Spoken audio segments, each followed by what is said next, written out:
System में क्या होता है, रेस्पिरेशन होता है। रेस्पिरेशन मतलब ब्रीदिंग मैकेनिज्म, ब्रीदिंग होती है। रेस्पिरेटरी सिस्टम जो है उसमें रेस्पिरेशन में क्या होता है कि ब्रीदिंग होती है। ब्रीदिंग मतलब सांस लेना। तो क्या है ब्रीदिंग मैकेनिज्म। ब्रीदिंग मैकेनिज्म में हम देखेंगे, ब्रीदिंग मैकेनिज्म में एक्चुअल में दो फेज होते हैं। ब्रीदिंग के दो फेज होते हैं, इंस्पायरेशन और एक्सपायरेशन। इंस्पायरेशन और एक्सपायरेशन, ये इंस्पायरेशन है और एक और होता है एक्सपायरेशन। तो ब्रीदिंग मैकेनिज्म में क्या होता है, इंस्पायरेशन और एक्सपायरेशन, मतलब दो फेज होते हैं ब्रीदिंग के। ब्रीदिंग मैकेनिज्म में दो फेज होते हैं, इंस्पायरेशन और एक्सपायरेशन। लेकिन अभी हम पढ़ेंगे पहले इंस्पायरेशन। तो इंस्पायरेशन का मतलब क्या है, इंस्पायरेशन का मतलब होता है intake of air. Intake of air मतलब इनटेक मतलब कोई भी चीज लेना, तो एयर का अंदर लेना। इन इंस्पायरेशन में लिखा हुआ है इन मतलब अंदर, तो इंस्पायरेशन का मतलब होता है इनटेक ऑफ एयर, मतलब एयर को अंदर लेना। कि जैसे हम कहते हैं सांस लो या गहरी सांस लो, तो हम एयर अंदर लेते हैं, तो इंस्पायरेशन का मतलब है इनटेक ऑफ एयर। और डायफ्राम इसकी मेन मसल है, रेस्पिरेटरी सिस्टम की मेन मसल है डायफ्राम, एक मेजर लार्ज मसल है डायफ्राम। अब डायफ्राम जो है वो डोम शेप्ड होता है इन रिलैक्स्ड पोजीशन।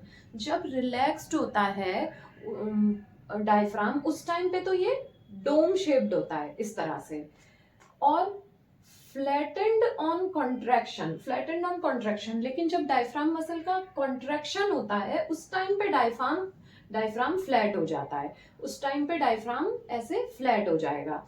तो क्या है कि इंस्पायरेशन में क्या है, इनटेक ऑफ एयर, एयर हम अंदर लेते हैं, और ये जो रेस्पिरेटरी सिस्टम है उसकी मेन मसल है रेस्पिरेशन की डायफ्राम। और जो डायफ्राम है वो क्या है, डोम शेप की एक मसल है। कब, रिलैक्स जब होगा डायफ्राम मसल, जब रिलैक्स होगी तब वो डोम शेप की होगी। रिलैक्स पोजीशन में डायफ्राम मसल डोम शेप की होती है।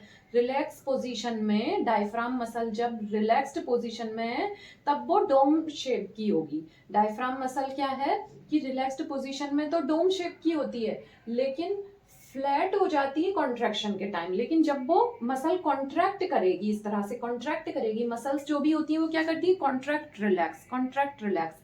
तो डायफ्राम मसल जो है जब रिलैक्स पोजीशन में होगी तब डोम शेप्ड की होगी, और जब डायफ्राम मसल कॉन्ट्रैक्शन करेगी तब वो फ्लैट होगी, फ्लैट एंड हो जाएगी। अब एक्सटर्नल इंटरकोस्टल मसल्स भी वर्क करती हैं किसमें, इंस्पायरेशन में। External intercostal muscles, rib cage moves upward and forward by contraction.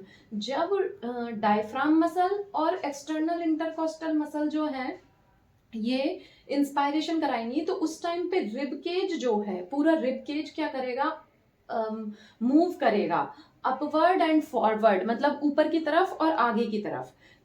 जो डायफ्राम मसल है और एक्सटर्नल इंटरकोस्टल मसल है इंस्पायरेशन की, तो जब ये कॉन्ट्रैक्ट करेंगी, कॉन्ट्रैक्शन करेंगी इंस्पायरेशन के लिए डायफ्राम और एक्सटर्नल इंटरकोस्टल मसल, उस टाइम पे रिब केज जो है हमारा, वो रिब केज अपवर्ड और फॉरवर्ड मूव करता है। मतलब अपवर्ड और फॉरवर्ड मतलब ऊपर की तरफ और आगे की तरफ। Volume of thoracic cavity increases, और इंस्पायरेशन के टाइम पे थोरेसिक कैविटी का वॉल्यूम इंक्रीज हो जाता है। इंस्पायरेशन के टाइम पे थोरेसिक कैविटी का वॉल्यूम इंक्रीज हो जाता है। अब क्या है, 75% of thoracic volume changes due to diaphragm.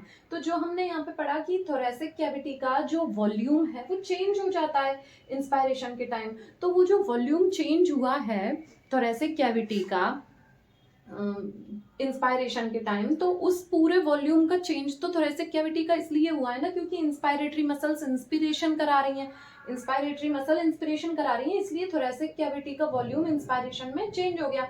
तो जो डायफ्राम मसल है ना, डायफ्राम मसल क्योंकि बहुत बड़ी मेजर मसल है, तो 75% तो थोरेसिक कैविटी का वॉल्यूम डायफ्राम मसल ही चेंज करा देती है।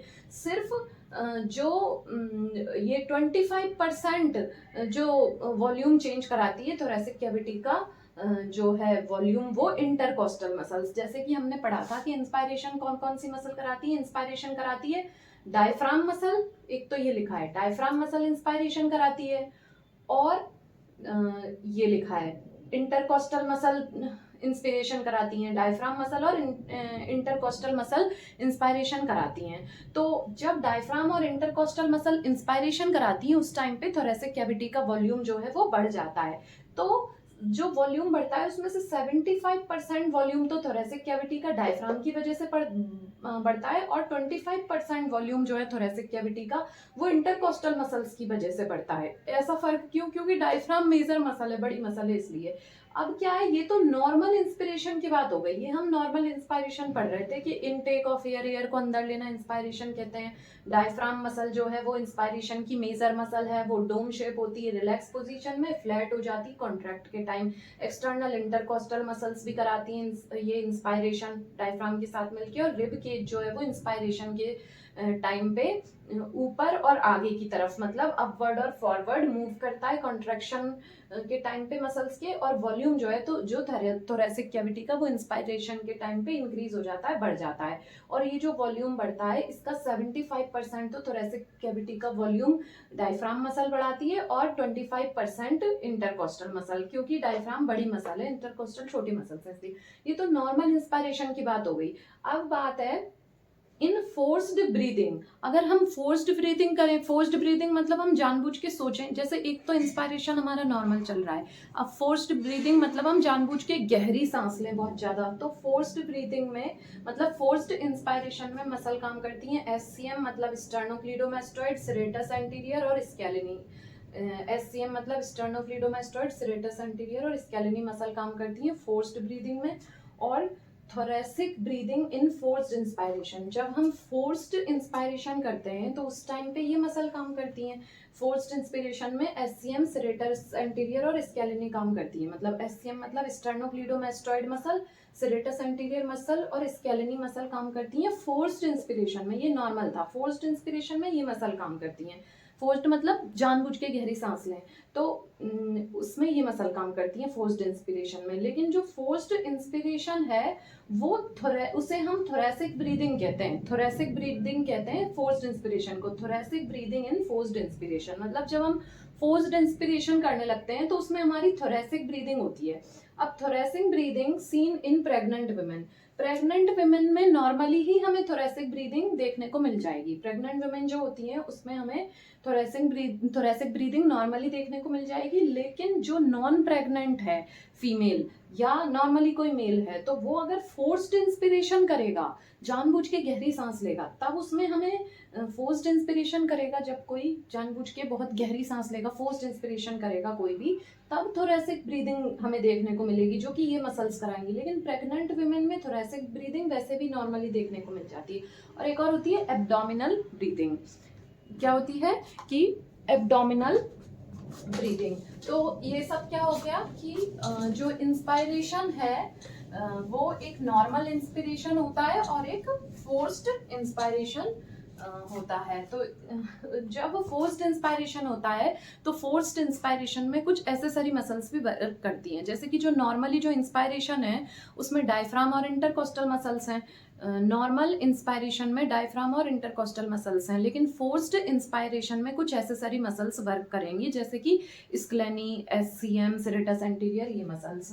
जैसे कि हम यहाँ देख लेते हैं, अगर मान ले कि ये हमारी थोरेसिक एरिया है, तो थोरेसिक एरिया में सबसे आगे तो हमें यहाँ रिब्स देखने को ही मिलेंगी। थोरेसिक एरिया में यहाँ पे लगी हुई होंगी इस तरह से रिब्स।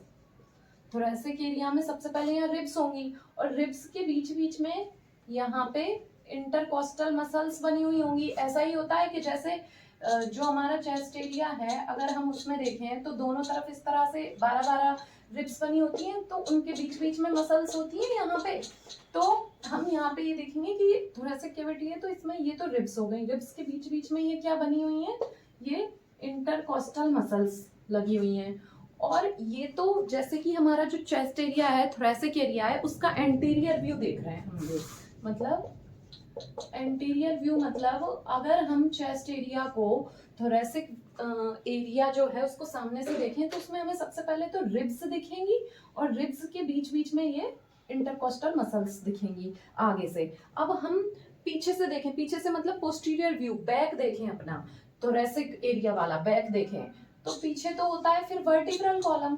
इस तरह से हमें वर्टिब्रा दिखेंगे, थोरेसिक वर्टिब्रा दिखेंगे, तो पीछे तो हो जाएंगे वर्टिब्रा। ये होता है पोस्टीरियर व्यू। पीछे पीछे वर्टिब्रा दिखेंगे हमें। अब क्या होगा कि जो प्रेशर होगा इस तरह से, ये ऊपर ये क्या बन जाएगी, थोरेसिक कैविटी। Thoracic cavity. अब इसमें क्या होता है कि थोरेसिक कैविटी जो है उसको हम आगे की तरफ से देखेंगे एंटीरियर व्यू में, तो हमें उसमें आगे रिब्स दिखाई देंगी, इंटरकोस्टल मसल्स लगी होंगी बीच बीच में, और हम पोस्टीरियर व्यू पीछे से देखेंगे तो हमें उसमें वर्टिब्रा दिखाई देंगी, और इस तरह से उसका जो प्रेशर है वो होगा पोस्टीरियर व्यू में। तो जो रेस्पिरेटरी सिस्टम है उसमें जो रेस्पिरेशन होता है मतलब ब्रीदिंग होती है, ब्रीदिंग मैकेनिज्म होता है।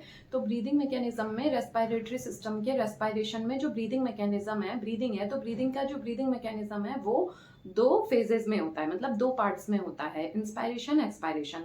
तो ब्रीदिंग मैकेनिज्म जो ब्रीदिंग है वो ब्रीदिंग मैकेनिज्म 2 पार्ट्स में होता है, इंस्पायरेशन एक्सपायरेशन, जिसमें हमने इंस्पायरेशन पढ़ा, नेक्स्ट वीडियो में हम पढ़ेंगे एक्सपायरेशन।